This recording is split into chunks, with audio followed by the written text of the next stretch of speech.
Terus sama caranya mengecekkan. Nah, ini menarik ini. Baru Bang buka di podcast Benny ini. Cacam. Ini rahasianya. Apa itu Bang? Suatu ketika Pak M. Saleh itu melihat ayah pas meninggal di Bengkulu, di Muko-Muko. Dia datang ke rumah dan itu terucap dari beliau, Tindo, abang dukung kau.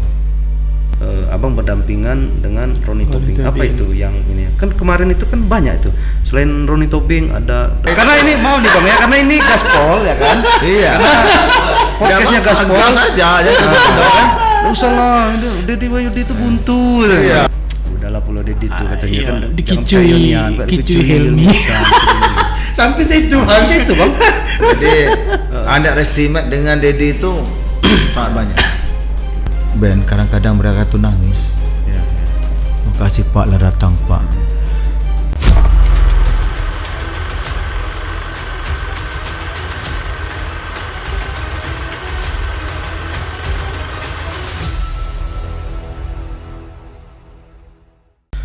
Bismillahirrahmanirrahim. Assalamualaikum warahmatullahi wabarakatuh. Waalaikumsalam warahmatullahi wabarakatuh.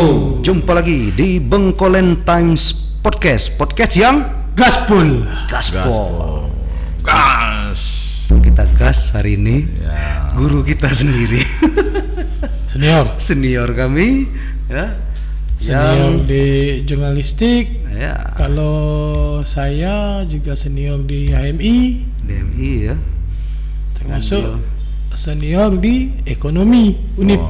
Fakultas Ekonomi. Ya, Doktor dokter. di Unip ya, Fakultas Ekonomi. Ya. Bang Deddy Wahyudi. Kalau tagline-nya Deddy Tula. Jadi itulah. Itu Deddy Tula. nanti kita tanyakan. Iya. Dari mana dapat tagline sesimpel dan segampang itu orang ngomong. Soalnya kan, mana Wanda, tolong bayar mie. Siapa yang bayar? Wanda Tula. Nanti habis ini tolong bayarkan. Iya. Tapi memang di dekat ini nih, dekat Bengkolen Time ini punya mie enak. Iya. Oh iya. Iya. Tetangga. Gi, pesan Gi. Ya. Habis ini Oh, kami bukan minta pesan. Kalau tidak, abang sudah niat emang tadi. Apa tuh teringe itu tumpek Benny itu dah ladu mie Ada enak. pangsit, ya. Pangsit Yan. Jadi karena memang tadi di rumah tadi sarapan seadanya, pikir nak melantak sih Pak. Oh, nak Itu melantak. bahasa Bengkulu yang Oh, melantak. memang melantak ini Yan Bang Deddy Iya. kesini. Wah, Melantak. untung kokoyan sebelah. Iya. Sangge. Kaget bahaya habis ini. Jadi Oke. mulai Itu ya. dari mana nih? Mulai dari mana? Kalau profil rasanya Orang sudah banyak tahu, ya kan? Apa Tapi lagi, ya. enggak masalah karena di Bengkolen Time Podcast mungkin baru ini Bang Deddy mau Ya. cerita soal profil beliau profil ya. beliau. Dari hidup sampai sekarang duduk di sini. Sekarang duduk di sini. Mulai dari kayak kemarin ya. Lahir Abang di mana Bang? Saya lahir di Muko-Muko, Di Muko-Muko. kampung halaman tercinta, 7 Desember 75. 75. 75. Nah, mulai beranjak 50. Sudah Menjelang terasa menjelang 50, ya. tapi masih rasa muda. Siap. Kalau kayak Wanda ada kalah kita. Abang tuh belum 40 Bang. Nah, nih. Tapi sama. Iya. Wajah ketiganya tuh sama. Ini berarti tipis. Betty ya. Tanya dengan pemirsa ya. Rasanya kalau dengan Wanda malah beda tipis. Jadi kalau misalkan ini kita tidak perlu ini nih An. Lari juga insya Allah masih Kuat Bang ya. tadi Tadi kan Bang lari ya? iya tadi aku ngomong tolong agak telat dikit karena di tengah kesibukan itu memang harus kita mengeluarkan energi untuk membakar kalori itu minimal 30 menit karena sehat itu mahal Ben. Iya, siap. Jadi kalau udah sakit itu ya cita-cita kita jadi terkubur, Ya. kemudian kita juga tidak bisa maksimal gitu Ya. kan. Jadi harus tetap ya minimal sit up, Ya. kemudian 30 menit push lah. up, 30 menit gitu. Penting olahraga. Tapi Bang Dedi pinter jaga badan ya. Ya dari dulu udah Dari dulu berubah. kayak gini-gini aja. Kalau kita kan kadang bongsor. Ya. Ini naik itu kan, naik Lagi ini naik, Bang, ya kurang 3 kilo lagi lah. Kurang 3 kali. Ya. Jangan terlalu gemuk. Jadi abang tuh punya tips dari tunjukkan kawan. Kalau kita ingin menjaga postur tubuh, kalau kita punya celana, kan kita punya celana atau baju yang kita suka, itu jangan kita beli yang baru. Bukan kita nggak mau, bukan. Iya, iya. Kalau kita beli yang baru, tadi umur ukuran 38, kita beli ukuran 40. Nah kita merasa biasa aja gitu. Oh. Tapi kalau kita tak bertahan, ambo harus kelak bisa pakai baju sana lagi gitu. Ya umur sekian pakai baju ini lagi. Ya, gitu. Pakai baju ini. Jadi kita terjaga. Terjaga ini. Apa semacam acuan tuh lah. Jadi terasa juga kalau badan itu perut lah buncit itu kan. Wah, ini berarti mulai. Lari. Dan paling enak tuh kalau abang ternyata puasa. So, Pas-pasan. Puasa Senin Kamis itu kan niatkan pertama ibadah, yang kedua sambil diet. Puasa itu luar biasa. Karena puasa itu kan untuk membersihkan detox, detox. racun-racun tubuh Racun kan. tubuh. Kan tidak salah ini juga gitu kan. Iya. Pernah Kemarin dengan 2 bulan. dengan puasa ininya. Jadi sahabat TikTok, apa strategi untuk menjaga fit itu salah satunya dengan puasa, olahraga. Dan sakit pun ternyata ada obatnya dengan puasa. Iya, betul. Aku hampir operasi waktu itu kan. Waktu bolak-balik Palembang tuh. Coba mau ke dokter lah, mungkin disuruh operasi. Rupanya obatnya 2 bulan puasa. Hebatnya. Tapi bukan puasa kayak ini ya, Bang. Ya. Kalau Islam dari subuh sampai maghrib gitu kan, nggak, tapi jaga makan. Makan pagi gitu kan, nggak minum sampai maghrib, minum lagi baru menjelang sebelum jam 9 baru makan. Tuh. Tidak minum. Nggak minum, nggak, kalau subuhnya itu kan sebelum subuh cuma minum gitu kan, sampai ke asar maghrib, ya kan, baru minum terus seperti ini. Sebelum jam 9 baru makan. Jadi makan cuma 1 kali. Jadi operasi. Pantas nampak emang agak kecil gitu. Sebenarnya kalau kita bahasa ke orang tua gitu loh, kalau makan tuh jangan boloran. Iya. Kita ini kalau nak makan tuh kita lantak terus kan. Iya, dibenci terus. Makan berhenti sebelum kenyang. Betul, makanlah selagi lapar, Selagi berhenti lapar. sebelum kenyang. Iya. Makan Dan di saat ternyata lapar. puasa bikin awet muda juga, Bang. Gitu ya. Iya. Pantas ini mudun. Kemarin pramugari yang ngomong, Bang. Abang umur 30 ya, padahal kita 40. Iya. Ini kelahiran muko-muko Bang ya. Iya. Iya. Lahir muka-muka. Untuk SD, SMP, SMA Bang? SD SMP Muko-muko. Muko-muko. Kemudian SMA pindah ke Bengkulu karena ayah pindah Bengkulu kan. Sebenarnya kalau kakak udah lama di Bengkulu, teman karena ayah tugas di Muko-muko, SD SMP situ, SMA pindah ke SMA 5. SMA favorit juga ada. Keluarga Cendana juga ini. Ya.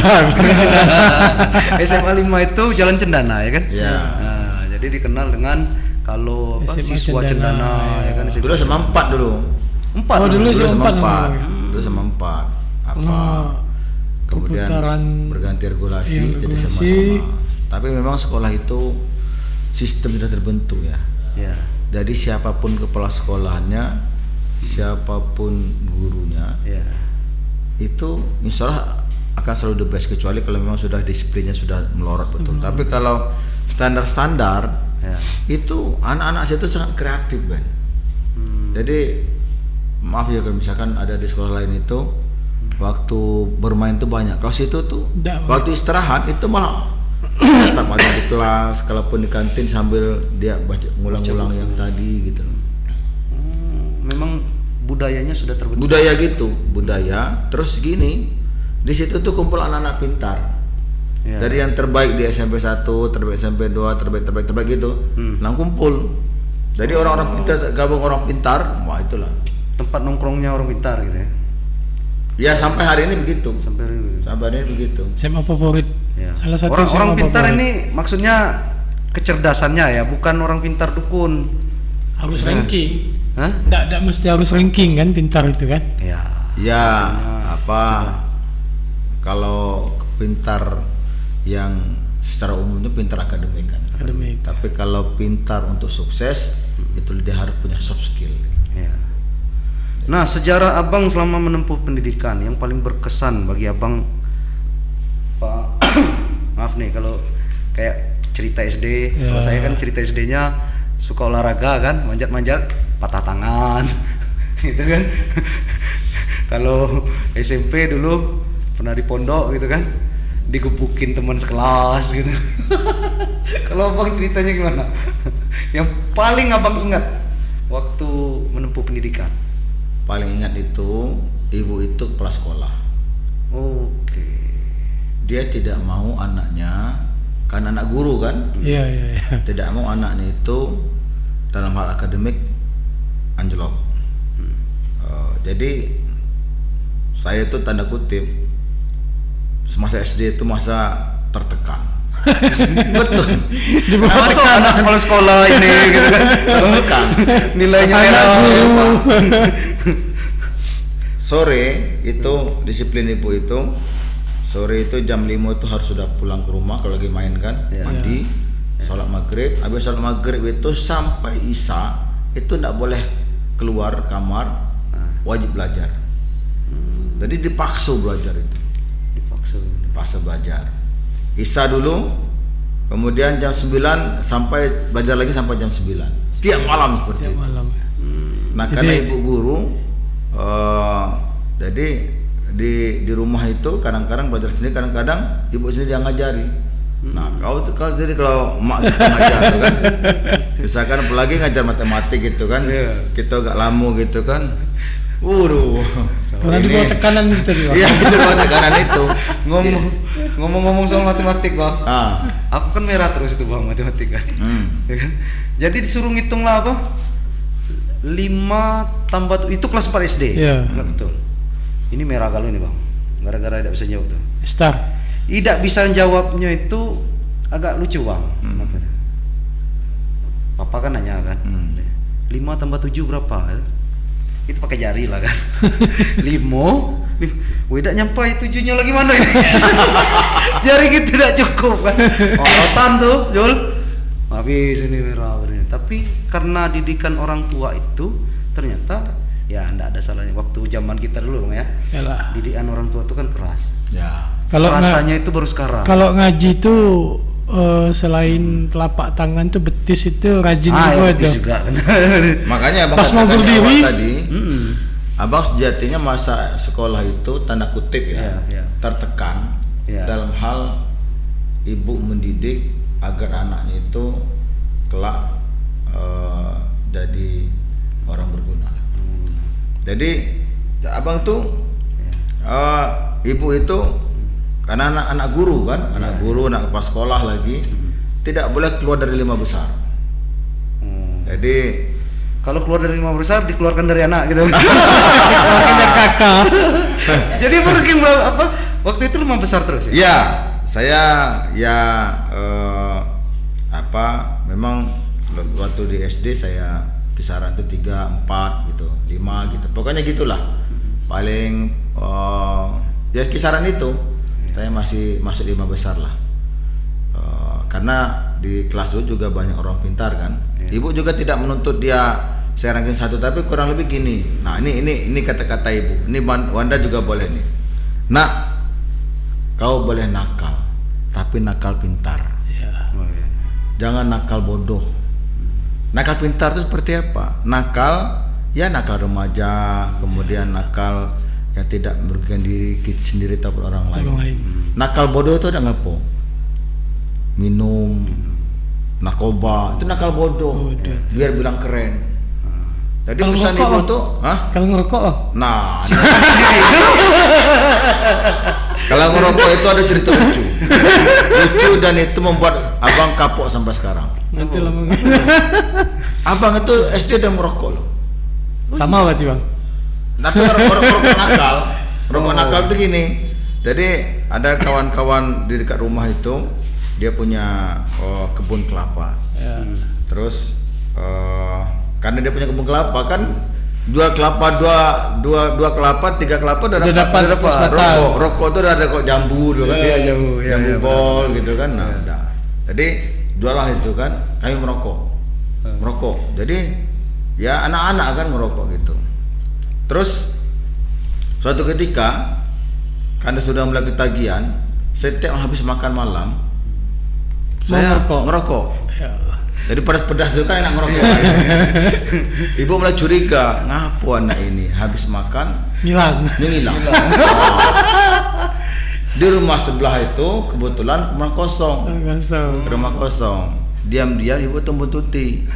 Kan kalau malam tuh merokok itu kan apa apinya kan? Ya. Lagi merokok. Nah, Keluar. ngapo kau tuh kan? Tidak dong, melempar rokok tuh kan. Coba aja datang rokok tuh masih hidup.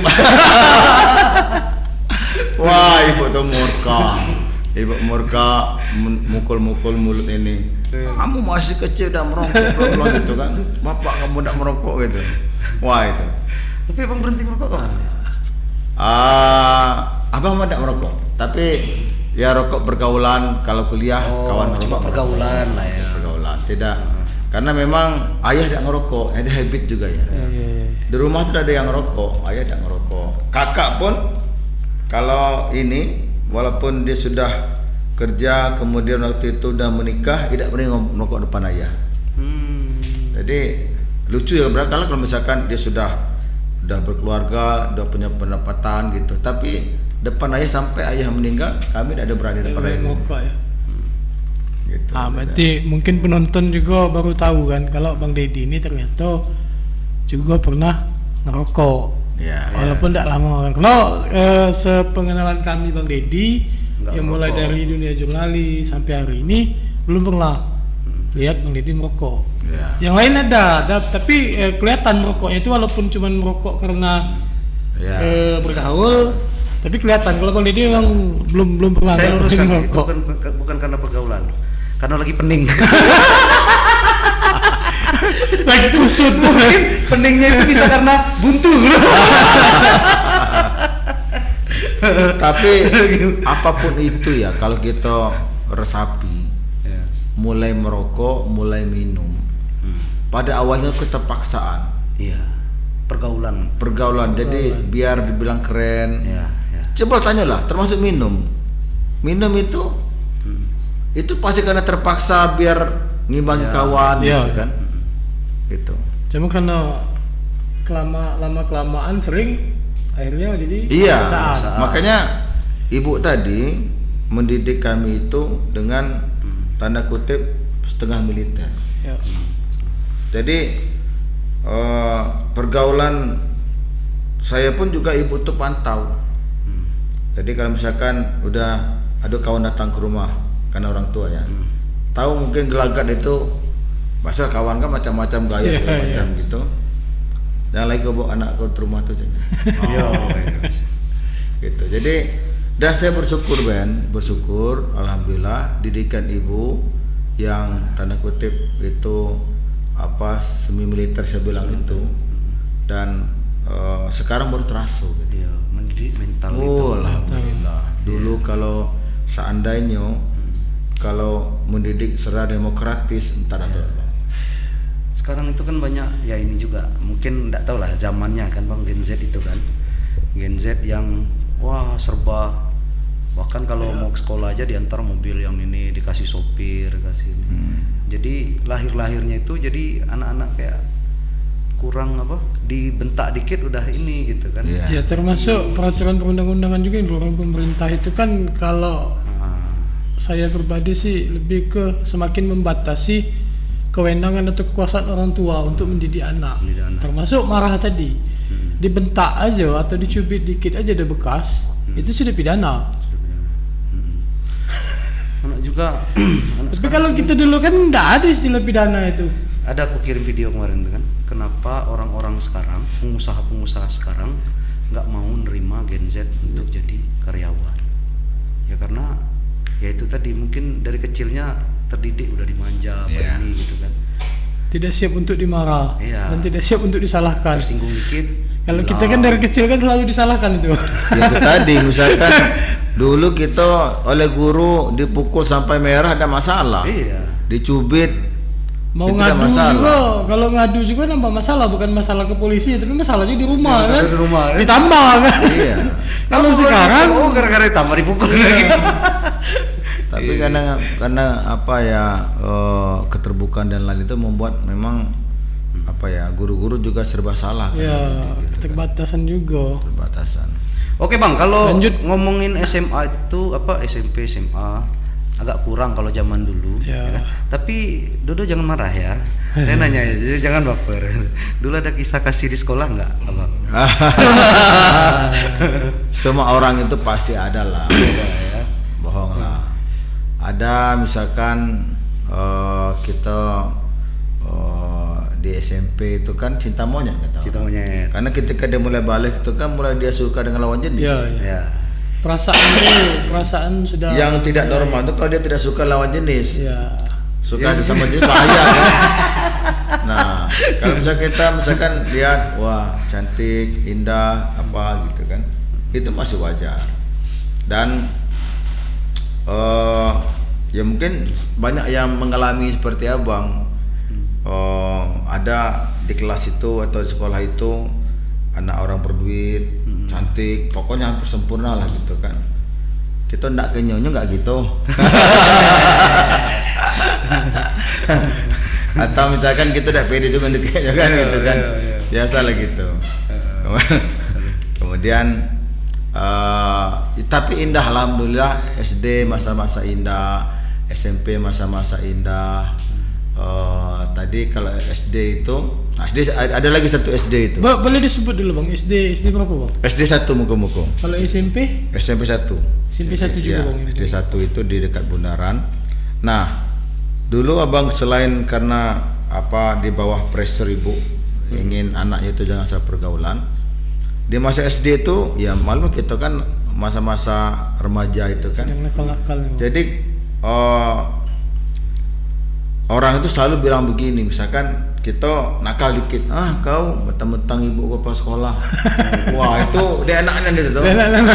Atau misalkan ya biasalah yang namanya anak-anak kan ada selisih paham, kemudian hampir berantem gitu kan. Nah, ambu kira kau takut karena kau nak pas sekolah gitu. Wah. Jadi kadang-kadang dari tameng itu tuh membuat kita Semakin tidak nyaman. tertekan juga. Tidak nyaman. Waduh, begini jadi anak kelas sekolah gitu kan, anak guru. Jadi Abang tidak pernah berantem karena setiap menit mentang-mentang gitu. Nah, Jadi selalu orang tidak berani itu kalau ibu Bang.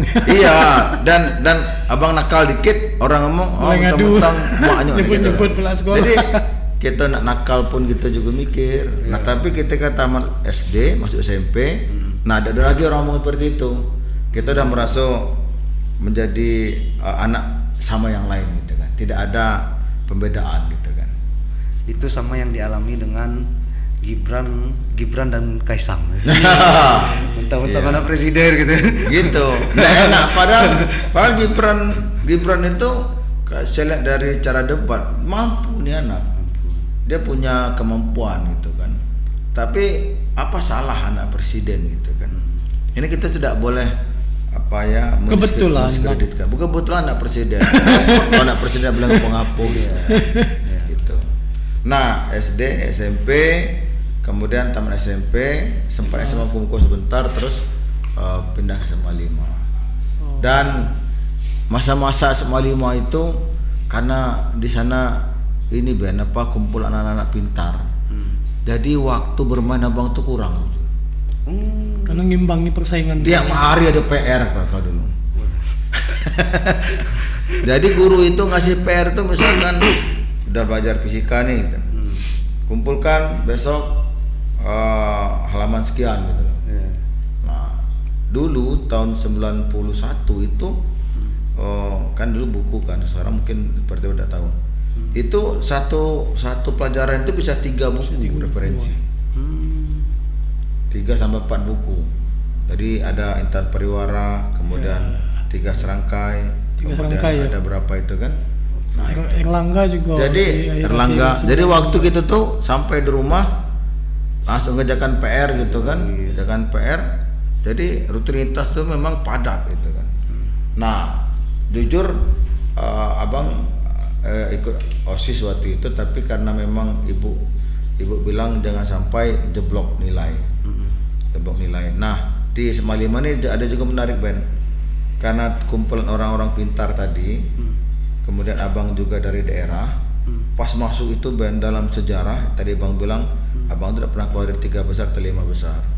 Pas di situ Ben kemarin kelas 1 itu abang dapat ranking 25. Masuk 10 sulit dari 40. Masuk 10 sulit. Iya, dari ranking 25 dari 40. Tadi dapat rapot ya, langsung bilang begini, kau kalau misalkan tidak bisa masuk 10 besar, kau balik lagi muka-muka, kau seorang itu. Mana orang pindah sini galau kan? Ya Allah, abang belajar giat, tapi itulah manjada wajada. Kalau kita mau bersungguh-sungguh itu pasti bisa. Karena kita ini semuanya kemampuan kita sama, tidak ada beda gitu loh.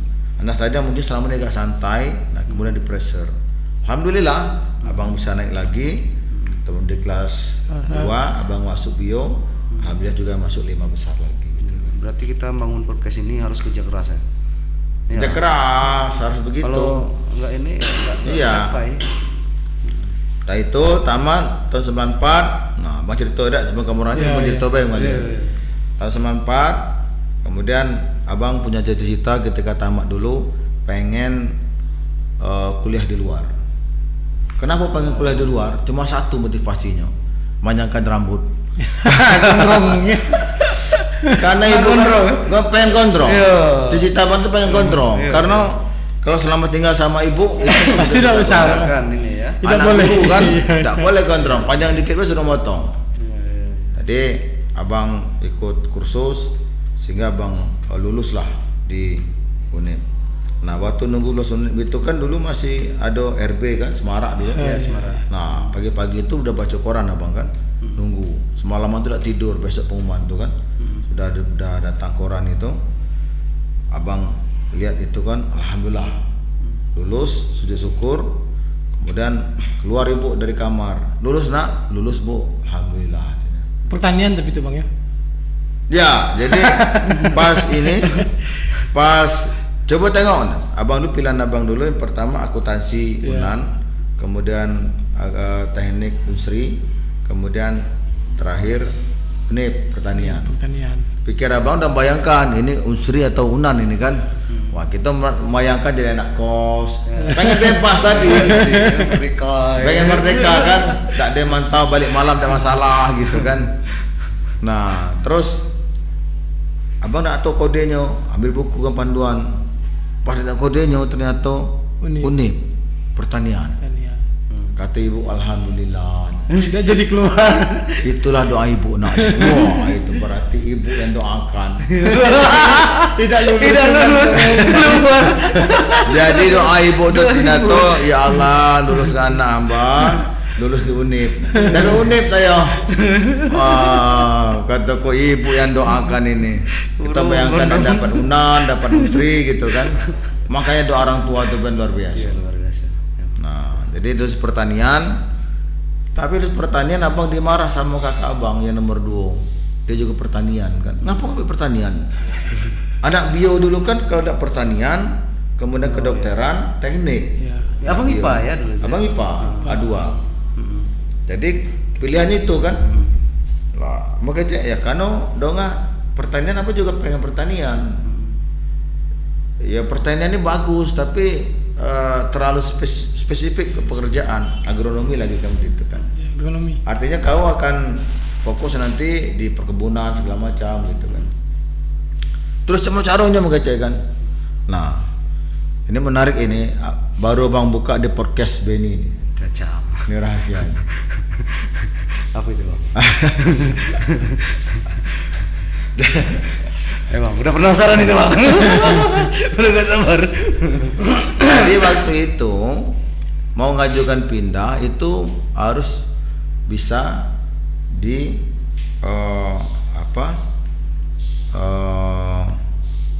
semester 3. Semester 3. Kita udah pindah dari awal kan. Nah semester 3. Kemudian udah kalau kalau musim bertiga itu bisa, tapi kalau dari sekarang itu tidak bisa gitu. Cak mana biar bisa? Ya tidak bisa kalau kecuali buta warna gitu kan. Iya, bisa tuh kalau buta warna. Maksudnya Bang?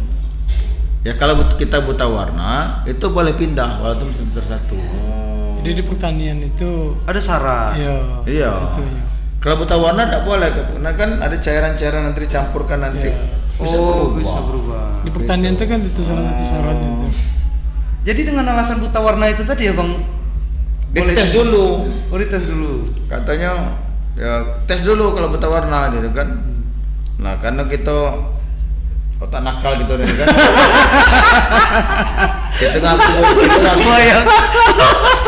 Kita ngaku buta warna.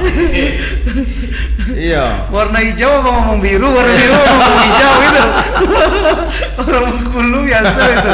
Nengok baju biru warna hijau kata dia. Gitu, dites Bang. Iya. Dites di klinik itu. Pas dites dokter itu tidak bawa alat. Oh. Abang kan sudah ikut lie detector tes, itu. tes akabri dulu kan. Kan kalau tes buta warna itu ada kayak huruf, kayak ulang gitu kan gitu. Terus karena dia bawa alat, diambillah beberapa warna-warna yang ada sekitar situ, tutup obat itu susun gitu kan. Coba kamu cek itunya. Warna. Itu kamu warna apa aja ini kan. Mulai kita nakal kan. Putih. Warna merah kan agak kekuning-kuningan gitu. Diam gitu kan. Yang biru agak hijau-hijauan. Terus dikasih lagi warna coklat. Merah gitu. Waduh parah kamu. Lepas. Tapi kita tes dulu. Warna baju Julian apa? Masih salah. Gawat kita kali ini. Langsung keluar ini. Langsung keluar hasilnya. Buta warna. Buta warna. Pindah gitu. Pindah jurusan itu. Tapi kenapa ngambil ekonomi Bang? Kenapa tidak FISIP misalnya kan? Ekonomi kan luas cakupan. Dulu pilihannya antara ekonomi atau hukum, tapi ekonomi itu dulu cita-cita saya Iya. pengen kerja di bank. Ya, jadi Bang. Karena paman itu kan di bank kan, bank itu kan rapi, pakai dasi. Ya, Gajinya cita-cita besar ya, gajinya gaji besar. besar gitu kan. Apa jadi wartawan Abang habis itu? Nah, Atau karena apa? Buta warna tadi. dari pas pindah itu, abang dulu kali ospek. Di pertanian sempat ospek, terus tidak lama habis itu abang terima di ekonomi, ospek lagi ya. Karena jarak pertanian untuk ekonomi itu seminggu lebih dulu pertanian, pas pindah itu ospek lagi, tidak masalah ospek lagi. Nah di pertanian lah temu dengan pacar. Ada seorang gadis rambut panjang putih. Kita ketemu di situ. Kita lanang kan. Mulai kita ngaci istilahnya. Ngaci. Nah, mete terus saya mete itu sampai tamat. Sampai tamat. Setelah tamat itu kerja masih mete. Dia 8 tahun. Jarang orang mete sampai 8 tahun. Iya. Awet kan. Iya. Tapi potong masa tahanan.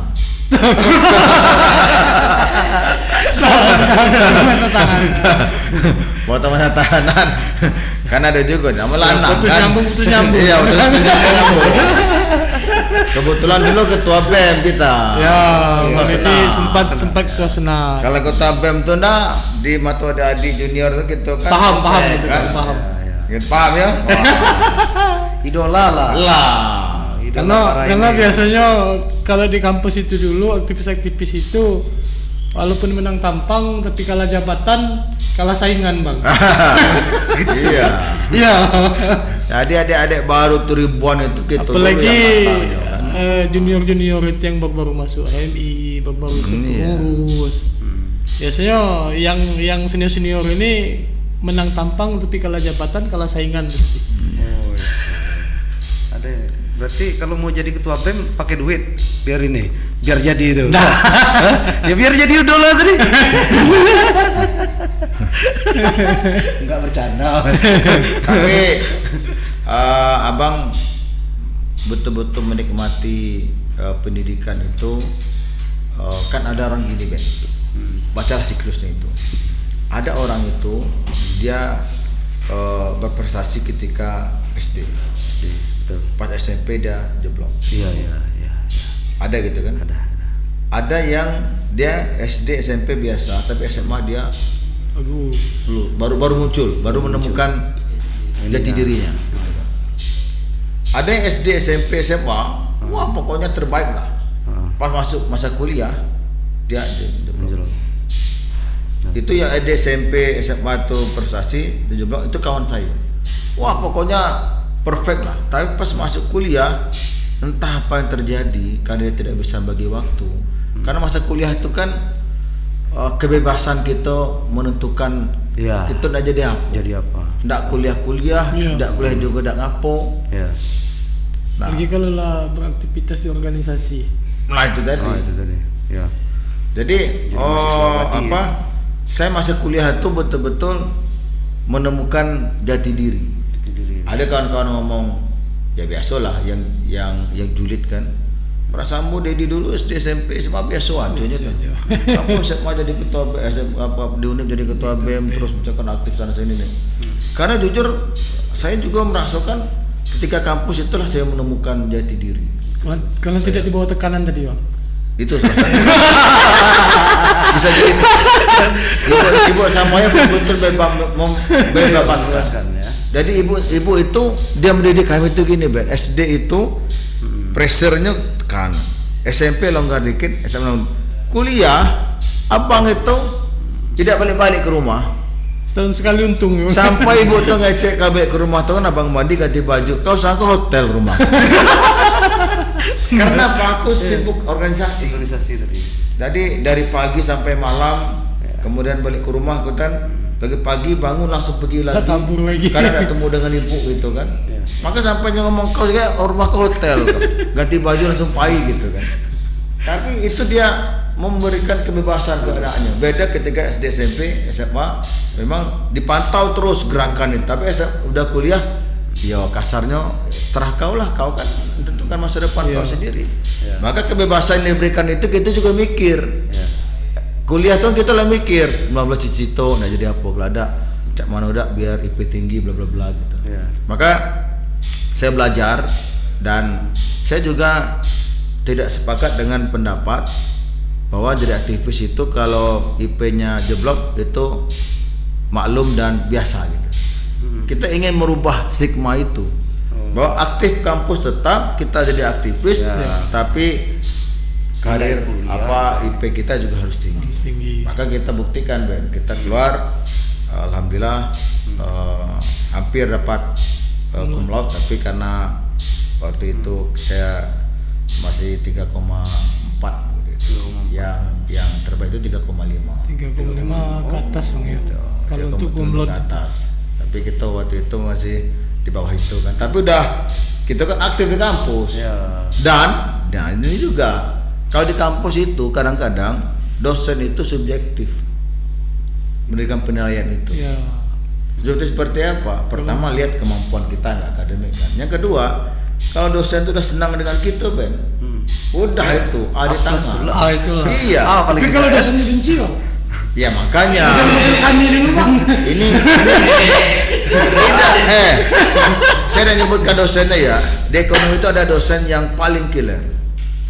Satu kelas itu, satu angkatan bahkan itu dapat nilai A itu bisa dihitung. Tapi aku salah satu dapat nilai A. Kenapa? Karena kita bisa membawa diri. Bukan jilat mana pula ini. Jadi kita harus paham bahwa dosen ini hobinya pertama ketika diskusi dia pengen kita aktif. Kemudian yang kedua misalkan hobinya ataupun dia tuh paling tidak suka orang yang meninggalkan kelas gitu. Jadi yang apa dia tidak suka, apa yang dia suka itu kita lakukan. Kita yang imbangi gitu. Kita ngimbangi. Jadi gampang sekali. Beda kalau di sekolah SMA itu kan belajar tiap hari terukur kadang-kadang kan nilai PR kita, nilai ujian kita. Kalau di kampus kan kadang-kadang latihan sekian. Cuma UAS sama min itu kan itulah penilaian. Sama di nilai diskusi, nilai absen gitu kan. Jadi kalau kita bisa membaca, oh dosen ini tidak ngapu nilai kita tinggi tapi absen tidak penuh, tidak akan diterima. Jangan kita bolos. Aja kamu terserah masuk, saya kasih toleransi 5 nggak masuk, tapi setelah itu terserah kalian. Terus kamu datang pakai kaos juga nggak apa-apa, tapi yang penting ujian kamu bisa jawab. Wah gitu, paham dulu seperti itu kan. Dan itulah kita dibesarkan di kampus. Saya bersyukur ikut HBI sama dengan Wanda, karena HBI itu betul-betul mendidik kita untuk bagaimana berorganisasi, bagaimana mengasah kemampuan intelijensia kita, mengasah kemampuan komunikasi. Dan saya bersyukur. Dan HBI itu kita mengenal ada istilahnya, kita tidak sedarah tapi seperti saudara. Jadi kalau misalkan tahu anak himpunan itu udah bersurkei aja itu, tidak malu minta duit. Saudara ya? Iya. Udah tahu. Oh jadi, itu AMI. Kalau menurut senior itu. Dan kalau senior yang tadi ngeras segan, wah itu juga mirip militer ya. Jadi kalau misalkan bla bla gitu kan, ternyata abang alumni juga bang. Iya nih. Cabang mana aja kan? Cabang Jakarta, cabang Depok dan itu kan. Itu komisariat mana kalau sama-sama lagi. di UNIP kan sama-sama di Angkatan berapa? Ternyata dekat data kita, segan gitu. Tiap bang. Oh itu ya. Itu. Jadi itu dia begitu. Dan dia saling bantu adik-adik. Ya. Jadi kalau ada adik-adik yang punya kegiatan, kemudian apa gitu kan, itu biasa saling bantu lah. Ya harus diakui juga, termasuk proses yang 2 kali ikut Kau gagal ikut. jadi wartawan itu. Hah? Oh itu. Ya, karena kan kalau bahasa Bang Dedi waktu itu, Ya. kalau soal kemampuan mungkin bisa lah, cuman soal kemauan kata Bang Dedi kan. Ya. Ini ceritanya ya, kembali ke masa lalu. Wanda itu mau ngomong bahwa dia pertama masuk RB itu sempat gak lulus. Sempat gak lulus. Yang kedua mohon-mohon sama Bang Dedi, Bang, aku nak daftar RB lagi. Kita kan sama-sama AMI, Bang. Nah itu ya kan. Itu kan ceritanya kan. Enggak tersebut, Keluar masuk dia nih. Masuk. Iya. Tapi dia memang pengen betul-betul menjauhi dia wartawan. Nah tadi sempat ngomong tadi, lo kok dari ekonomi jadi wartawan? Tapi sebelum itu Bang, sama. ada yang terputus ceritanya tadi. Yang 8 tahun pacaran tadi itu siapa itu Bang? Ya sekarang mantan pacar, Pak. Mantan pacar. Mantan pacar. Yang hari ini jadi tukang masak di rumah, Bang. Nah, Marah yuk lah tukang masak. Kalau nggak diperjelas nanti penonton kan bingung. Ini udah Dian atau bukan ini? Katanya dia, itu tukang masak di rumah kan.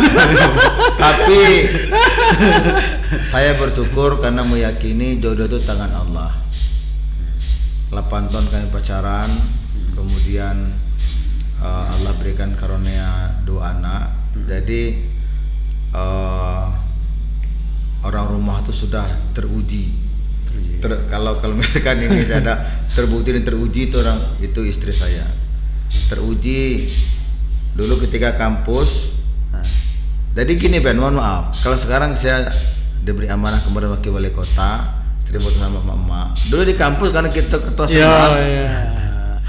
Paham kan? Ya. Apalagi junior kan. Ya, tetap ada adik-adik itu kan yang ya kalau dulu bukan selfie lah, tapi pengen gimana lah. Jadi nyalah tahu bahwa pacarnya dulu, lakinya kini itu memang apa? Oh, udah Terbiasa. udah kapalan lah ya. Sudah terasa. Dikelilingi kan. Iya. Hebat dulu ini ya. Dicoba kan. Tapi itu tadi dan dia nanti kepercayaan. Kan batas-batas itulah. Iya. Batas-batas foto, batas ini. Malah ada sempat itu kalau misalkan kalau lagi di kondangan, bahkan istri itu minggir. Jadi kalau misalkan Ngasih mana foto, kesempatannya. minggir. Ada cari, silakan Bu. Ada juga sebagian itu mama itu tahu ada bini gitu situ kan, langsungnya tarik saya kan. Ya disingkirkan.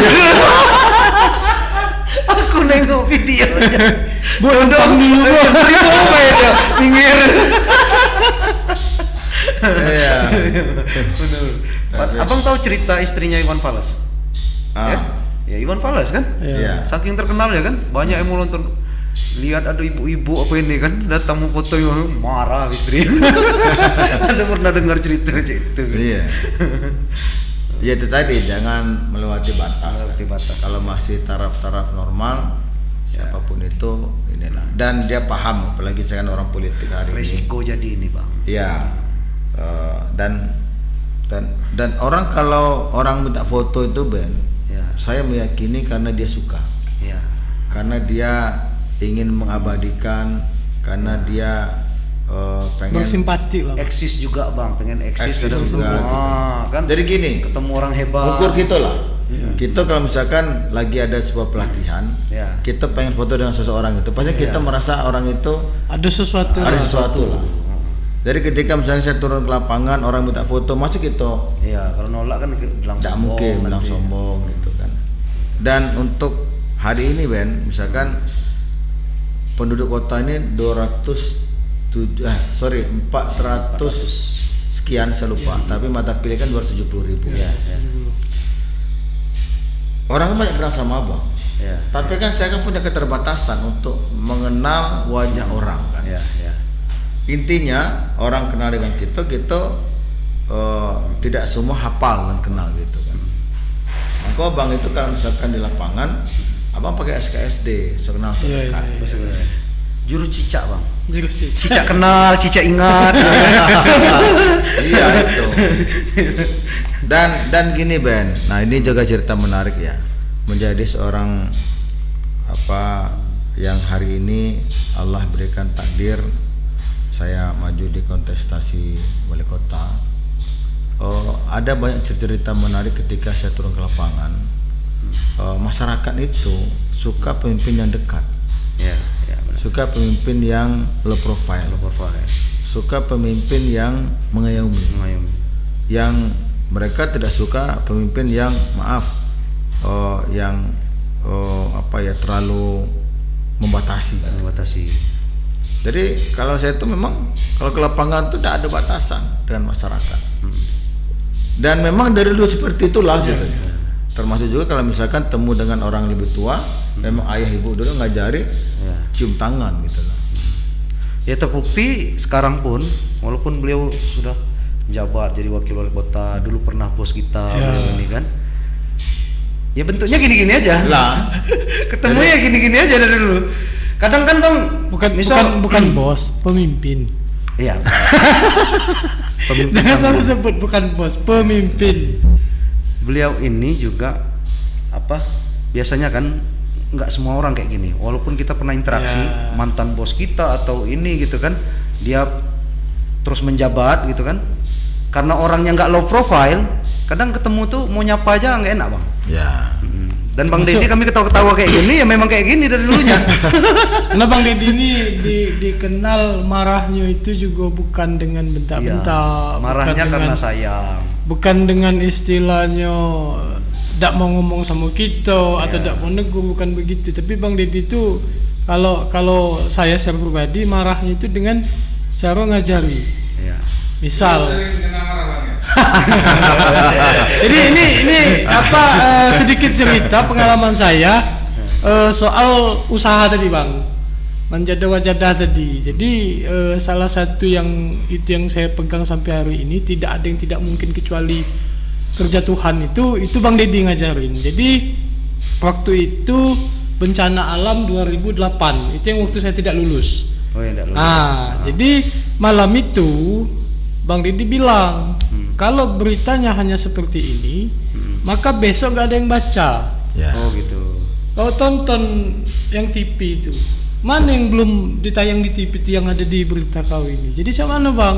Sekarang kau gedor rumah wali kota, kau wawancarai Bang Ken, waktu itu Bang Ken wali kota kan. Habis itu kau wawancarai korban di bawah, pagar wali kota roboh itu kan bang.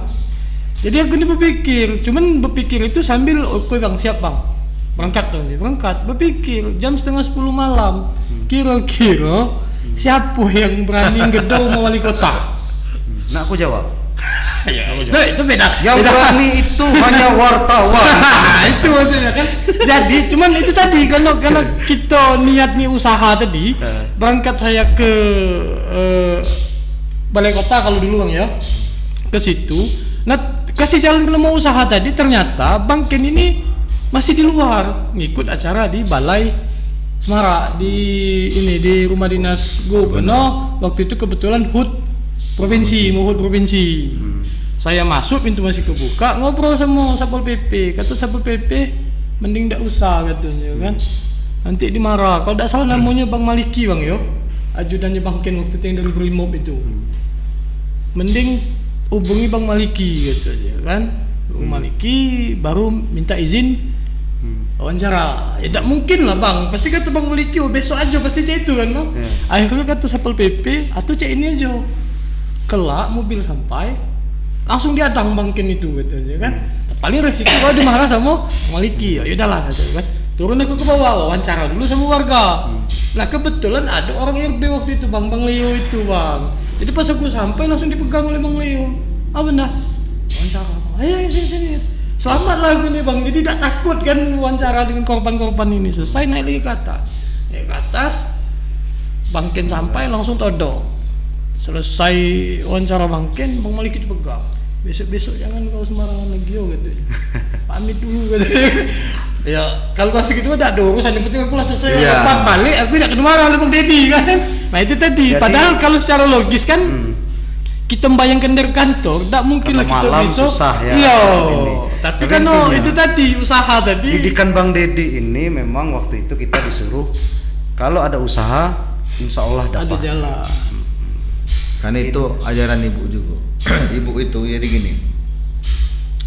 Filosofinya. Dulu kalau misalkan kita suruh ke warung, biasa masih kecil tuh kan, nak tolong beli garam warung gitu kan. Kalau kita lagi main itu kan malas. Dah ada di warung tuh dia kan. Wah marah itu.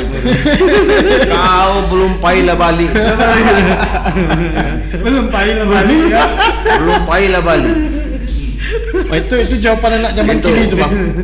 Terus yang kedua, ibu itu, saya itu menjadi motivasi Ben. Nak, jangan pernah menyerah. Ya. Apapun itu pasti ada jalan keluar. Ibarat kalau misalkan kamu buntu, misalkan pintu tertutup nih kan, mana kita jalan keluar? Langkah terakhir kita robohkan dinding ini. Ya. Jadi jangan misalkan udah mentok, tidak bisa, jangan itu. Dan ada satu kata-kata ibu juga yang aku ingat sampai sekarang. Nak, kalau mati itu pacak dicubu, kita cubu. Bayang. Tapi kalau tidak bisa dicubu jangan. Iya. Artinya kan jangan nyerah kan? Jangan nyerah. Betul. Sampai kalau misalkan bisa merasakan apa rasa mati itu misalkan, kelas tidak boleh lagi gitu. Nah, itu tertanam. Maka saya dengan anak-anak juga saya tanamkan juga, jangan pernah nyerah. Tetap harus usaha, ikhtiar, dan pada akhirnya Allah yang akan menentukan. Enak sekali ya, banyak motivasi yang kita dapat di sini ya. Balik lagi ke soal ekonomi. Nah, jadi jurnalis. Sebelum kita ngomongin yang coba persingkat lagi ya, karena kita mau Jumatan ini. Singkat Bang. Kenapa Bang pilih wartawan waktu itu? Dan kenapa dari wartawan Abang pilih ke jalur politik? Ya dipersingkat ya. Ya. Begitu udah tamat itu tahun 99. Pasca reformasi 98. Ya. Posisi kondisi negara saat itu kan masih dalam keadaan transisi. Saya punya 4 saudara, yang tertua PNS, nomor 2 PNS, 3 PNS, saya anak bungsu. Tapi pada saat itu saya tamat tidak ada bukaan lowongan. Termasuk bank tadi Bang, itu termasuk cita-cita tadi Bang ya. Termasuk bank juga tidak ada gitu kan. Nah, dalam kemudian Semarak waktu itu buka lowongan. Buka lowongan menerima wartawan. Wartawan ini kan cara kerjanya itu mirip dengan aktivis. Ya, fungsi kontrol, daya kritis, kemudian bertemu dengan banyak orang, bertemu dengan para pejabat, kemudian bergaul lah gitu kan.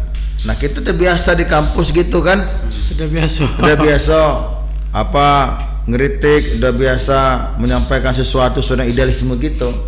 Jadi saya merasa menjadi wartawan itu meneruskan sebagai ketua BEM tadi, ketua senat waktu itu bisa menuangkan alam pikir ini. Kalau ketika mahasiswa itu kita tuangkan dalam bentuk aksi di jalanan, tapi ketika menjadi wartawan kita tuang dalam bentuk tulisan.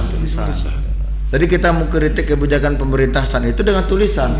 Tapi ketika mahasiswa saya mengkritik dengan saya aksi demonstrasi, kemudian bisa melakukan audiensi dengan pihak-pihak terkait. Nah, jadi saya merasakan menemukan passionnya saya di wartawan. Abang alumni aktivis 98 ya? Iya. Itu menurunkan Soeharto zaman kita. Kebetulan Bang saat itu jadi ketua senat gitu kan. Dan bukti-buktinya Sudah menjelang semester akhir. Iya. Kan banyak yang ngaku-ngaku kan saya tuh. Ya. Kalau beliau ini ketua senat. Ya. Cuman itu. Ya dokumennya lengkap apa. Ya, kalau saya paham itu kan nggak perlu ngaku-ngaku kan. Nah, udah gitu jadi wartawan Ben. Jadi wartawan. Karir abang siapa yang nggak tahu, cukup Ya. cepat lah di situ. Iya. Naik. Nah, maka di sini saya juga sampaikan, saya bersyukur waktu itu dididik langsung oleh Kak Min, Bang Muslimin. Ya, siap. Bang Muslimin. Dan saya merasa karir saya itu begitu cepat. Kenapa? Saya masuk waktu itu 99 akhir sekitar November nggak salah. November, Desember 3 bulan waktu training. Bulan keempat saya langsung suruh berangkat ke Jakarta. Jadi magang dan juga ditugaskan di Biro Jakarta. Biro Jakarta. Nah, kalau ibarat kalau di kepolisian itu ikut PTIK-nya lah. Ya, PTIK Gitu. ya. Nah, kata orang baik dari situ disiapkan untuk pimpinan. Pemimpin Berangkatlah redaksi. saya ke Jakarta. Di Jakarta masih ngeliput waktu sidang umum MPR. Sidang umum MPR di ini kan pergantian Gus Dur. Gus Dur ke Nah, Megawati. soal Wanda tadi yang Abang Suri itu enggak, Abang juga merasukan waktu itu. Iya, kan kita ini mendidik apa yang kita pernah alami. Dulu tuh Ben, kalau di berita itu selalu mengangkat hal-hal yang unik. Jadi waktu menurunkan Gus Dur, orang akan mencari tahu apa kerjanya Amin Rais ketika sidang itu. Ya. Apa komentar dia? Karena kan Amin Rais yang dulu Ya. mau mengeluarkan ide menurunkan Gus Dur ini kan melalui sidang MPR. Jadi saya itu nongkrong rumah Amin Rais itu mulai dari jam 7 pagi, jam setengah 7 lah tuh berangkat dari rumah tuh jam sekitar setengah 6 sampai malam Nunggu Amin Rais. Jadi kata Suri El Farouk sekarang dia di grupnya MNC ini. Ya. Kata dia, kamu jangan kemana-mana sampai ketemu Amin Rais. Tidak ada kemana-mana saya. Jago Jagoin ya. Pas datang itu Amin Rais keluar. Dari mana? Jawab Pos. Wah, saya ditunggu rapat sidang umum PR. Sebentar aja Pak. Jangan tunggu nanti. Dah, paginya kan. Siang dak juga perut lapar. Aduh, situ jual ketoprak, makan ketoprak gitu. Aja kan. Siang. Pas asar. Pikirnya balik kan? Belum juga. Lapar lagi perut ini kan? Makan lagi apa jual jajanan gitu kan. Maghrib tidak juga. Sampailah jam Isya dia berbalik. Kaget dia. Kamu masih ada juga, menunggu juga nih. Ya Pak, sebentar aja Pak. Ayolah kan. Mungkin dia bikin alangkah lagi anak dari pagi sampai ini kan. Tapi itu tadi jangan pernah nyerah. Akhirnya saya bisa wawancara dengan Amin Rais dan itu liputan khusus. Liputan khusus itu kan bukan kode tapi namo gitu. Ya, kan. namo. Laporan Didi Wahyudi. Ya. Oh, kita kalau misalkan jadi wartawan tuh Ben, itu nama kita keluar tuh bangga nih. Senangnya. Pada saat itu kan, wah gitu kan. Nah, jadi saya bisa wawancara. Karena kita di Jakarta itu di Bengkulu, keluar dari Bengkulu tuh kan dulu kan hanya orang baca koran kan, nggak ada saluran medsos lain. segala macam. Jadi kita tuh wah ini Dedi wawancaranya gitu kan, banggaannya gitu kan. Nah singkat cerita, waktu di Jakarta itu ditawari sama Jawa Pos Jakarta. Waktu itu gaji kita di RB masih 7,5 ribu ya. Tapi zaman itu kan sekitar 1,5 sekarang lah gitu ya. Bahkan lebih besar mungkin bang kalau 7,5. Iya, mungkin sekitar 2 juta. sampai 3 juta. Ya. Jadi tapi di Jawa Pos waktu itu sudah 3,5 Ben. Nih, 3.500.000. 3.500.000. Wih. Wartawan. Iya. Wah, gitu. Kamu sini aja, nggak usah pulang lagi ke Bengkulu. Gitu. Togoda juga itu kan. Karena dapat wawancara Amin Rais dia. Iya. Salah satunya ya. Jadi bos itu juga senang kan. Terus saya digoda juga sama kawan-kawan yang satu kos itu. Ini dari Surabaya tugas Jakarta. Udah deh, nggak usah pulang. Sini aja kita liputan DPR, liputan istana gitu kan. Kamu lihat tadi kan saya dapat apa bonus gitu kan. Kamu saya cuma 7,5. Sini kalau bisa 4 juta kita dapat gitu kan. Uang kos segala macam kamu bisa lah nabung sekitar 1,5 sampai 1 juta, apa 1 sampai 1,5 nabung. Goyang juga gitu kan. Waduh cak mano nih ya. Akhirnya tanyalah dengan Kak Amin. Kata Bang Muslimin, terserah kamu lah. Disuruh milih. Iya, semilih. Tetap di Jawa Pos boleh, pulang juga boleh. Cuma kata-kata dia aku masih ingat kalau kamu di Jawa Pos, kompetisinya juga ketat di situ. Ketat. Jadi untuk menuju level pimpinan, ibarat di Mabes lah kan. Iya. Nah, ya kan. Mabes Berebut itu. bintang gitu ya. Bintang.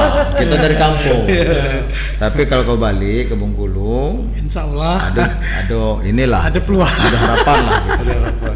Maka balik di Bengkulu, saya langsung jadi redaktur. Jadi Obat redaktur. sempat jadi redaktur bang ya. Iya. Redaktur dulu, redaktur kota bang. Abang belum setahun itu. Belum Agar setahun, redaktur tuh langsung biasanya jadi harus redaktur, ya? 2 tahun dulu, Ya. 3 tahun dulu gitu kan. Ada yang Bahkan 4 tahun gitu. tradisinya harus ke daerah dulu. Iya. Abang udah sempat ke daerah langsung jadi redaktur. Menguasai keseluruhan. Iya. Dan itu mulai abang memimpin yang senior dari kita. Kak Armanyasi. Iya. Mangce. Yo kita masih SMP sudah jadi wartawan, tapi alhamdulillah situ juga dilatih bagaimana kita memimpin orang yang lebih tua. Jadi kita harus lebih wise. Iya. Jangan mentang-mentang tadi, jangan Iya, kita juga ya gitulah. Alhamdulillah. Kemudian almarhum Kak Firdaus Iya, saya ditandemkan dari sesama wakil Pimret, kemudian jadi Pimret. Pemret termuda bang ya. Termuda. tadi Mudah. itu. Makanya pas waktu rapat di Jawa Pos, Pemret di tempat lain itu kan Labuan-uban. Labuan tuh kan. Senior rata-rata. Kamu siapa kata pada? Saya dari Bengkulu Pak. Oh Pemret? Iya Pak. Oh ya.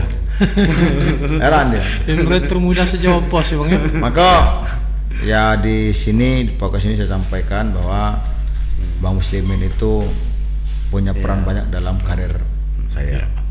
Beliau banyak mendidik, beliau banyak mewarnai hidup saya dan beliau adalah salah satu orang yang punya peran dalam karir saya sampai hari ini. Gitu kan. Sama kayak kami juga bang. Ya. Dari abang terus ke Bang Min. Kami makasih banyak lah sama abang, sama Bang Min ya. Kan? Ya. Termasuk satu lagi pemimpin kita Bang Zaki. Itu kan Ya, salah satu karena kan ya. dari Bang Didi Ya. ke Bang Zaki Dari saya waktu ke itu. Zaki. Ya. Karena waktu itu saya oleh Kak Amin lagi, Jadi saya GM. dipercaya jadi GM TV. Ya, Pada saat TV. itu saya merasa karena Semarak lagi bagus-bagusnya kan, ARB lagi bagusnya. Kataku, aduh, suruh pegang TV cak malu kita tidak punya pengalaman. Tidak ada pengalaman. Saya merasa waktu itu tanda kutip ini dibuang. Masuk kotak. Karena sebenarnya. kalau belum paham potensinya bang waktu itu. Iya, kita belum tahu potensinya kan. Cak mana bangun TV gitu kan. Tapi di TV inilah akhirnya saya juga lebih menemukan passion. Ya. Karena dulu saya saling punya cita-cita di bank, saya juga punya cita menjadi penyiar. Jadi Penyiar. penyiar, kesampaian juga bang ya. Kesampaian juga akhirnya. Dan dari penyiar jadi wakil wali kota kemarin. Wah, itulah. Kalau aku sampai ke setelah Bang Zaki, Ricky. Oh, Ricky ya. Ya, Kalau Benny jauh. kan enggak. Benny kan Ricky itu jauh di bawah. Nah ini udah loncat. hampir 1 jam. Ya. Kita lanjut aja langsung Langsung lanjut pilkada. ke Ya, soal pilwakot. Pilwakot. Ya kan? Ringkas saja bang. Ya. Ringkas, 10 ya. sampai 15 menit bang. Ya. Karena habis ini mau makan mie juga. Itu makanya. Kita sampai minyak. Nah, Iya, ini sampai. Oke. Ayo bang, di sini, Bang. Ringkas ya soal politik. Soal politik. Apa tanya? Silakan. Abang kan ya semenjak ini Pengumuman. akhirnya memutuskan untuk bersama Roni Tobing. gitu kan. Kursi PAN di kota Mencukupi. sudah mencukupi 8 gitu kan. Yang dibutuhkan cuma 7 Yang pas. dibutuhkan cuma 7 kursi kan, Bu? Ya. Artinya PAN bisa maju sendiri. Ya. Nah, sekarang Abang berdampingan dengan Roni Tobing. Apa itu yang ini? Kan kemarin itu kan banyak itu. Selain Roni Tobing ada dengar-dengar Bu Septi, terus ada siapa? Alboy, Ya. ada siapa lagi? Banyak lah. Jamie, iya Jamie LLB. Itu kenapa akhirnya menentukan pilihan kepada Roni Tobing? Ada banyak faktor. Faktor yang paling istilahnya menjadi pertimbangan itu adalah kita berpasangan ini kan harus saling isi, Ya. harus saling melengkapi. Dari sekian banyak kandidat tadi diseleksi oleh partai yang menilai. Saya pun juga kan partai yang menilai. Kemarin kan gonjang ganjinya kan luar biasa. Ya. Termasuk Bung Colin Time memberitakan bagaimana nasib Dedi. Jangan tahu atau kan itu tersangkanya Bang. jadi underestimate dengan Dedi itu sangat banyak. Ada kan dapat Dedi itu bla bla. Oh, partai itu bukan butuh ini butuh itu gitu loh. Dan itu maaf Bang, bukan hanya dari ini ya, yang kita dapat informasi itu bukan sekedar orang dalam, tapi lebih banyak dilontarkan orang-orang luar yang lebih ke wah udah salah Pak Dedi gitu lah. Udah bakal di ini modal kurang lah. ya, nah termasuk soal itu Modal kurang lah. karena ini mau nih Bang ya, karena ini gaspol ya kan. Iya. Podcastnya gaspol gas aja, kan. Nggak usah lah, Dedi Wahyudi itu buntu. Iya. Bahkan ada yang sempat itu Bang, orang dalam putaran abang itulah yang menyampaikan gini, yakin kau Bang Dedi itu bakal dapat kursi itu dari dikasih Bang Helmi. Mana modal? Sampai sempat ini ya, Bang Helmi pun kebawa-bawa gitu kan. Bang Helmi kebawa-bawa, wah udahlah Pulau Dedi itu katanya iya, kan dikicui Helmi. Sampai situ Bang. Ya, kami sebenarnya nggak ngasih tahu Abang, nggak enak baik gitu kan. Karena kita tahu Bang Helmi gitu nah mungkin Abang sendiri yang jawab seperti apa. Abang maju lewat PAN ini, apakah itu ya tadi menjawab katanya buntu, ini segala macam tidak itu bakal jadilah, dipilih Helmi Hasan lah, terus ya banyak isi termasuk optimisme menang nanti Bang. Jadi inilah pelajaran bisa dipetik ya. Ini bisa menjadi rujukan bagi kita semua bahwa pertemanan itu, persahabatan itu bisa mengalahkan segalanya. Yang kedua, loyalitas itu akan menjadi barometer penting untuk menilai ketika seorang pemimpin memilih kadernya. Saya dengan Pak Helmi Hasan ini kan, kalau ada video yang beredar itu bukan sehari 2 hari, bukan setahun 2 tahun. Sudah berapa kali ditempa. Apalagi kami dari senior, kampus kan? bersama. Apalagi Abang lebih senior kan? Ya, saya senior, tapi kan? saya dalam hal politik dia senior saya. Jadi kita bisa menempatkan diri kan. Dan dari sekian banyak kepala daerah, alhamdulillah Kota Bungkul jadi rujukan. Wali kota, wakil wali kotanya sampai hari ini kami harmonis. Tidak pernah terjadi selisih paham. Tidak bercerai. Dan saya tahu apa yang beliau tidak suka, dan beliau juga menghargai saya selaku dalam usia lebih senior, tapi dalam hal pekerjaan dia juga banyak memberi ruang. Kata orang bijak, dan Pak Helmi pernah menyampaikan ini, pemimpin yang baik itu adalah bukan pemimpin yang dia hebat sendiri, tapi dia mampu mengkaderkan orang-orang hebat di bawahnya. Jadi kalau misalkan dia hebat sendiri, itu bukan pemimpin hebat. Kalau dia akan dikatakan hebat kalau setelah dia ini siapa penerusnya. Orang-orang regenerasi. Regenerasi. Bahasa pengkaderan lah Bang ya. Itu Kalau bahasa diajaran- pengkaderan. Diajaran di AMI itu. Nah, ketika di akhir masa jabatan, kan Pak Helmi juga pernah menyampaikan ke publik saat itu bahwa PJ wali kota insya Allah Arief Gunadi dan wali kota ke depan Dede Wahyudi. Itu beliau begitu berani menyampaikan. Yang pertama saat itu Pak Arief Gunadi tidak direkom oleh gubernur, tidak direkom oleh DPR, tapi beliau begitu hakul yakin Arief Gunadi. Yang kedua, jauh ini perhelatan politik pilkada, beliau sudah menyampaikan sinyal insya Allah setelah saya ini Dede Wahyudi. Tapi namanya politik karena memang dinamis. Dalam perjalanan banyak orang yang begitu berminat masuk di kota ini. Di PAN juga banyak kader-kader PAN terbaik. Ada Bupati Lebong, kemudian ada Pak PJ juga, walaupun dia birokrat tapi juga digadang-gadangkan begitu. Tapi saya hakul yakin bahwa pertama Allah bersama kita. Yang kedua, loyalitas saya dengan Pak Helmi juga saya sudah tunjukkan. Dan PD itu semakin bertambah yakin ketika Pak Helmi Hasan meminta kami untuk melakukan survei. Sudahlah, dalam tengahnya untuk menentukan siapa yang direkom, kita survei aja. Maka dilakukan survei. Siapa pelaku surveinya? MSCI, sebuah lembaga survei yang diakui oleh KPU, maka lakukan survei.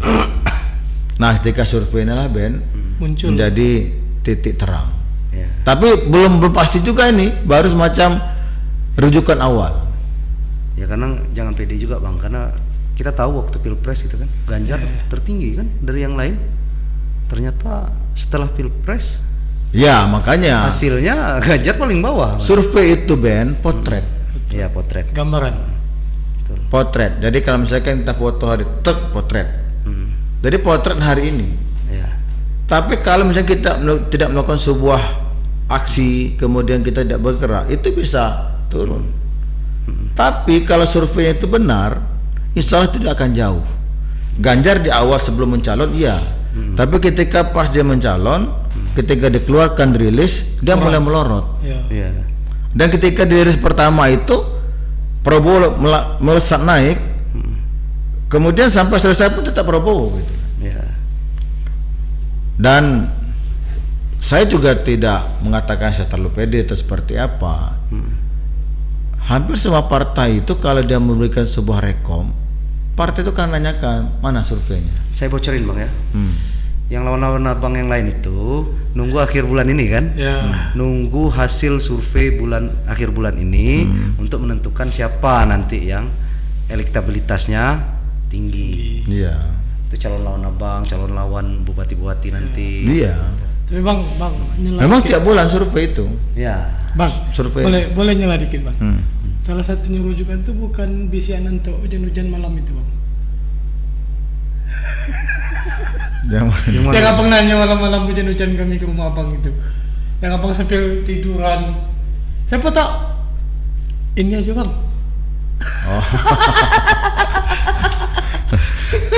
Juga jauh sebelum itu kan sempat kami nyebut bang. Iya. Jadi itu jadi selama metodologinya benar, survei itu tidak akan jauh berbeda lah bang. Karena survei itu gini kalau kita pernah kuliah, pernah belajar ilmu statistik, pasti kita mengakui ilmu saintifik itu. Contoh gini ya, quick count, jam 1 selesai pencoblosan, jam 2, jam 3 itu mulai keluar hasil. Kok bisa? Itu ilmu statistik. Diambil sampel mewakili beberapa secara proporsional, diolah, kemudian keluarlah angka itu. Maka antara quick count dengan real count itu paling beda tuh 1%. 1-2% lah. Sekitar itu, tapi jarang. Kalau dia benar, dia benar itu makanya kalau kan ada namanya margin of error. Jadi kan berapa margin of errornya gitu kan. Soalnya kita dapat bocoran juga nih bang, ada orang berduit, uangnya banyak ya, pengusaha besar gitu kan, bakal mengeluarkan kejutan, daftar gitu kan, gitu ya, daftar, Tapi ditolak karena elektabilitasnya nggak ada. Ya. Atau ada tapi kecil. Tapi ada juga yang katanya mau ngasih kejutan. Juta. Ya, apa koalisi besar apa Jul? Berapa Jul? Ya. Jadi tetap juga ya itu tadi kita dengar kemarin kan dari orang-orang ordal nih Bang, orang dalam kata Mas Anies ya. Akhir bulan nanti melihat hasil elektabilitasnya seperti apa, baru ada partai-partai lain yang ngasih rekor. Ya. Dan abang dengan itu belum terjawab tadi, kenapa Roni Tobing? Ya Selain di antara nama-nama yang masuk itu, kemudian dia juga daftar di PAN gitu kan, kan banyak daftar di PAN kemarin. Iya. Nah kemudian digodok oleh teman-teman Des Pilkada yang bahas itu, kita buat perankingan gitu kan, dan pada akhirnya dari sekian nama-nama tadi, Roni Tobing yang dianggap layak untuk mendampingi Dede Wahyudi gitu. Setahu abang Roni Tobing tuh seperti apa di mata bang? Anaknya baik, santun, kemudian masih muda, energik, dan juga insya Allah bisa jadi partner yang baik. Amin. Sekarang selain Rekompan, dari mana lagi yang kemungkinan akan masuk untuk mendukung? Atau abang sudah dengan- pede cukup dengan PAN saja Bang? Ya pada prinsipnya kita membuka diri dengan siapapun itu. Oke. Kalau ada partai bergabung, alhamdulillah gitu kan. Tapi kalaupun tidak, karena kita ini kan syarat pencalonan ya. Oke. Syarat pencalonan dan sudah mencukupi gitu kan. Dan kita juga memberi ruang kepada putra-putra terbaik Bengkulu untuk berlomba, kemudian beradu gagasan, adu ide untuk bagaimana kota ini semakin lebih baik ke depannya gitu lah. Oke. Jangan diborong-borong, biarlah Tebon yang maju. Benny nak maju, siapa namanya Wanda gitu kan. Bisa 4 bisa 5 pasang gitu. Tambah 5 menit ya, tambah 5 menit. Ya. Saya mau nanya ini bang. Ini hati-hati bang. Pertanyaan ini kalau bang jawabnya salah-salah atau kepleset, ini ya mungkin jadi bahan sama lawan politik abang, dan itu mungkin juga orang jadi nggak simpatik. Tapi ini pertanyaannya lebih ke, saya minta tanggapan abang ketika abang harus berhadapan dengan lawan-lawan pertarungan pilkada nanti untuk wali kota Bengkulu. Nah, apa pandangan abang tentang Aryono Gumai dulu deh? Dia anak muda, punya keinginan yang kuat, kemudian tentu sebagai putra terbaik Bengkulu punya hak yang sama untuk berkompetisi gitu kan. Pandangan abang tentang wakilnya siapa? Harlianto. Ya, Itu kan dari Ya, Pak keponaan. udah kayaknya pecah nih pan nih. Keponaannya politisi PAN informasinya Bang. itu kan hak seseorang untuk bagaimana dia menunjukkan dedikasinya, menunjukkan kemampuannya gitu kan. Kita tidak bisa menghalangi orang untuk berekspresi, untuk menunjukkan eksistensi dirinya. Biar saja, dan itulah dunia demokrasi, hak orang. Nggak bisa kita melarang orang gitu kan. Lanjut ke ini Bang, yang pasangan baru muncul ini Bang. Pak Dhani Hamdani dengan Wan Sui. Sejauh apa abang kenal kedua tokoh ini? Ya Pak Dhani, beliau kita tahu guru, kemudian ulama, Birokrat juga dulu kemudian Bang. juga pernah birokrat, pernah mencalon wakil wali kota, pernah mencalon wakil gubernur, pernah mencalon DPR, dan sekarang kalaupun benar mencalon wali kota, sah-sah saja. Gitu. Sama satu lagi Suni Pales. Sumi Sumi Pales Pales jalan-jalan. juga begitu, yakin dia adalah di mata orang-orang terdekatnya adalah orang-orang baik. Kemudian anggota dewan, kemudian kemudian dia juga Dewan Kota, semuanya orang-orang baik lah. Jadi siapapun yang ingin berkompetisi dalam perhelatan ini, ingin menunjukkan kepada publik, ingin menawarkan gagasannya untuk kota yang menjadi lebih baik, maka kesempatan itu biarkan saja. Kita biarkan. Sedikit minta tanggapan. Sedikit nih Bang. Yang calon lawan berat Abang kemarin yang sempat digadang-gadang kalau ini, wah kalau Deddy Wahyudi sampai ketemu sama M Saleh, wah lawan berat itu. Tapi Pak M Saleh akhirnya memutuskan untuk tidak ikut. Apa pendapat Abang? Ini saya buka di sini ya. Ya. Suatu ketika Pak M Saleh itu melihat ayah pas meninggal Ya. di Bengkulu, di Muko-Muko. Dia datang ke rumah. Kemudian dia ngomong sendiri, Dindong, saya sekarang lagi kampanye pileg untuk DPR RI. Selamat Gando. Jadi walaupun kita berbeda baju, saya PAN, beliau di Golkar, karena dia berangkat datang ke rumah karena ayah melayat ayah gitu kan. Ya. Dan itu terucap dari beliau, Dindong, abang dukung kau.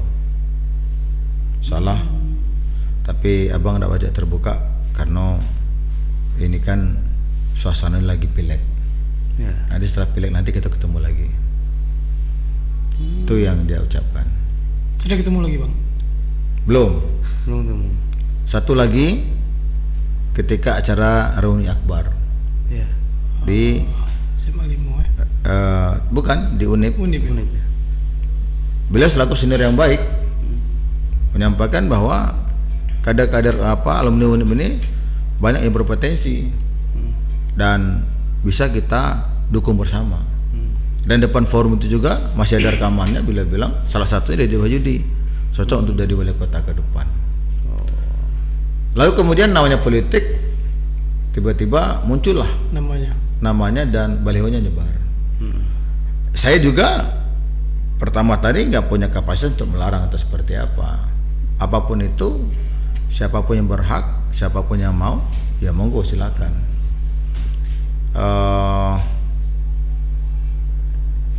Dalam perjalanan saya dapat kabar beliau membatalkan. Itu yang saya tahu. Batas itu aja. Dalam waktu dekat ada kemungkinan Bang bertemu sama beliau? Ya, silaturahmi saya pikir saya dengan siapa saja, dengan para senior, para tokoh-tokoh, soalnya saya akan sambangi gitu kan. Dan beliau itu kakak terbaik. Ya. Dia orang baik. Saya salah satu yang saya menjadi panutan karena apa? Dia orang pertama putra Bengkulu yang jadi ketua DPD. Ya. Ketua DPD itu kalau nggak salah RI 7. Jadi kalau di level pusat itu beliau dengan presiden itu satu meja. Ya. Maka ketika dia mencalon wali kota itu banyak pendapat orang ya. Ya. Kok agak terjun kurang. bebas? Lucu kan masa. Dari level masa yang paling kasar-kasar atas, itu lucu. iya. Level paling atas beliau ke bawah itu banyak pro kontra yang saya dengar begitu. Ya. Dari level sekelas di atas menteri, Sekelas Ya, biasanya di atas kalau menteri paling lah enggak itu. kalau udah mainnya di pusat itu paling enggak gubernur. Gubernur lah. Ya. Terjun dia kalau misalnya udah pernah duduk di pusat tiba-tiba jadi apa Wali nyalon kota atau wali bupati. kota ke Mbak Riri jangan tersinggung ya. Kalau Mbak Riri wajar lah masih muda ya kan? Ya muda dan beliau kan anggota. Tapi Bang Saleh kemarin ketua DPD soalnya. Iya. Ketua DPD. Ya, betul. Ketua DPD-nya. Kalau dia anggota kita ada beberapa. Tapi kalau ketua DPD beliau pegang palu sidang seperti Lanyala kemarin yang ribut itu. Itu posisi Bang Saleh saat itu gitu. Iya, betul. Itu yang saya dengar. Tetapi sekali lagi apapun itu ini pilihan beliau. Kita tetap hormati. Dan Bang Saleh itu senior kami. Senior di ekonomi. Kemudian beliau juga Ikatan Alumni Ikal Unip, dia juga ketua. Dan saya sering minta pendapat, minta ujangan sama beliau. Hormat dengan senior. Ringkas sedikit Bang. Ini ada isu soal ada koalisi besar. Di mana masjid ini? Masjid di sekitar mana ya? ke Atakwa. sini ada. Di Atakwa. Ada koalisi besar ya yang akan di kadang-kadang kabarnya nih akan menumbangkan abang yang elektabilitasnya tinggi tadi, ya kan? Mungkin calonnya banyak ya, tapi kita karena gaspol ya kan, isu yang kita dapat ya, info yang kita dapat itu bakal Beni Soeharto yang akan berhadapan dengan abang dengan pasang-pasangan yang lainnya juga. Tanggapan abang tentang Beni Soeharto dan koalisi besar tadi? Pertama, saya itu tidak pernah memandang orang sebelah mata. Siapapun itu, orang-orang yang maju perhelatan ini berarti dia sudah mengukur dirinya bahwa dia mampu, dan ketika kita berkompetisi kita secara sehat dalam rangka apa? Untuk meyakinkan publik bahwa kita punya gagasan punya ide untuk tujuan Kota Bengkulu ini gitu. Ya. Jadi ya sah-sah saja, baik-baik saja. Nah, ini ada titipan netizen bang, pertanyaan bang.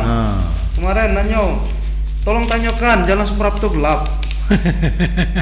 Terus soal kepedulian memajukan olahraga, silakan bang, ringkas bang. Ya. Lebih 1 menit bang. Insya Allah ke depan kita punya rencana untuk pertama fokus kita melanjutkan program yang pro rakyat, yang rakyat betul-betul merasakan manfaat. Apa itu? Pertama, bidang kesehatan. Di Kota Bengkulu ini ratusan tahun kota ini berdiri, baru sekarang masyarakatnya dijamin berobat gratis. Hanya dengan foto modal KK saja, KTP, dia bisa berobat gratis. Gitu loh. Dan ada orang bilang, itu kan program pusat. Betul, untuk warga yang miskin. Tapi ada warga, dia tidak miskin, tapi dia juga bukan orang mampu, dia punya nunggak. Orang seperti ini perlu di cover juga. Oh ya. Paham nggak? Ya. Kenapa demikian? Boleh dicek, tidak semua kepala daerah menganggarkan di APBD-nya. Boleh dicek, saya nggak mau bilang kabupatennya apa. Tapi di Kota Bengkulu 100% warganya dijamin berobat gratis. Nah ini, karena ini ide dan program Helmi Hasanuddin, maka ini wajib diteruskan. Karena ada ribuan masyarakat yang betul-betul merasakan manfaatnya. Yang kedua, memastikan juga bidang pelayanan pendidikan. Karena hari ini kita ingin memastikan jangan ada anak-anak Bengkulu ini yang tidak sekolah, atau jangan ada ijazah yang ditahan. Masa orang sudah tamat selesai nggak bisa ngambil ijazahnya? Maka di sini peran pemerintah, kepala daerah itu harus hadir, memastikan dengan kepala sekolahnya jangan ada ijazah yang ditahan. Misalnya nanti Pak Helmi Hasanuddin gubernur juga untuk SMA, kita nih Ben, kalau kita jadi pemimpin, lidah kita nih asin, dan tunjuk kita ini lurus dan ini perintah. Bisa tidak, mau tidak. Ngomong kan gampang gitu. Tidak mau ganti. Ya. Tidak bisa kok lagi. Yang berikutnya kita ada PR ke depan, penataan pasar. Kita sudah punya master plan, punya rencana akan ada penataan pasar. Pasar-pasar ini insya Allah kita akan buat pasar yang nyaman, higienis, bla bla bla gitu. Kemudian kita juga insya Allah. Ngomong soal pasar bang, tadi kemarin mungkin mengingatkan atau silakan abang jawab. Tadi ada orang pasar ya, nitip. Kenapa Bang Deddy itu cuma ke warga-warga berdiri tapi nggak pernah ke pasar? Ya bang. Kan nggak saya umumkan kalau saya ke pasar. Oh. Iya. Masa nggak ada yang tahu abang lagi beli cabai? Lah kalau beli cabai itu jangan pula ngambil peran bini kita. Lah iya kan. Ya sayang bini jangan pula. Kalau ada baginya kalau. Jangan pula bisa kementan-mentan di pilkada beli baru kini nak beli cabai, beli bawang. Kemarin ke mana? Makanya gaji sekarang ini setelah orang tuh publik itu melihat Ben, dan kita ini punya karakter yang tiba-tiba menjelma menjadi baik, menjelma menjadi ramah, menjelma karakter yang tiba-tiba. Maka masyarakat bisa menilai sendiri gitu. Ya. Jangan perlu tiba-tiba selama kau udah pernah datang gini-gini, tiba-tiba gini rajin gitu kan. Ya silakan nilai sendiri, saya tidak bisa ini kan. Tapi nungguin tuh pedagang, ayo apa Bang Deddy suruh ke pasar Minggu, Bang Deddy datang dong ke pasar Purnama gitu. Kemarin saya datang kemarin. Udah datang? Iya udah datang. Oke, jangan gini, jangan saya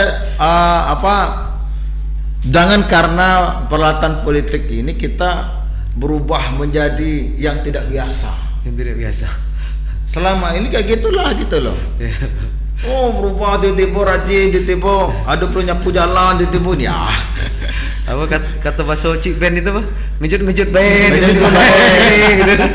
Ada pula pantun je Ben. Pantunnya apa? Cebedak masak di batang. Ada kendak baru datang. Lah kemarin kemana Den kawan? Iya kan? Cepedak Ya, masak di biasa. Iya kan? Cak mana kita selama kita itu lah. Jangan pula kita berubah. Lah, Dedi memang tinggal di Bengkulu, anak-anak di Bengkulu, kemudian keluarga di Bengkulu. Dia malam takziah, semalam tu bisa 3 titik, bukan karena ini aja, dari dulu. Gitu. Bukan kalau takziah aja orang meninggal kita datang. Kemudian apa?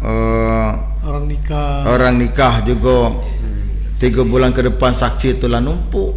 Sampai saya omongkan begini, ambo dak lagi jabat. Bukan karena jabatan bapak-bapak, minta bapak ni. Demi Allah. Ada dulu komen di medsos yang agak-agak cak mana lah ketika saya menjabat. Coba tengok kelak tak lagi jabat, masih ada orang nak foto dengan dia. Masih ada orang nak undang dia. Alhamdulillah. Saksi nikah. Saksi nikah gitu. Takziah apa masih datang apa enggak gitu ya? Iya gitu.